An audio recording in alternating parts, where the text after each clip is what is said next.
परिषदेच्या माजी अध्यक्षा सौ शालिनीताई विखे पाटील यांच्या मार्गदर्शनाखाली श्रद्धा ग्राम विकास प्रतिष्ठानच्या माध्यमातून खूप सारी उपक्रम राबवल्या जातात।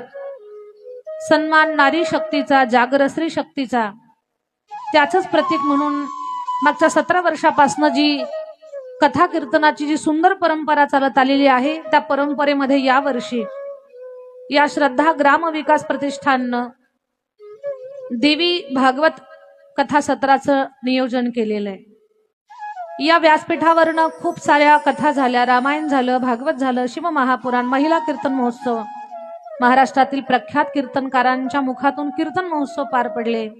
महिलांसाठी आरोग्य शिबिर, कॅन्सरची तपासणी, नेत्ररोग रक्तदान शिबिर, ग्राम स्वच्छता, टँकरने पाणी वाटप, कोरोना महामारीच्या काळामध्ये प्रवरा कोविड सेंटरला रोख स्वरूपात मदत, तसेच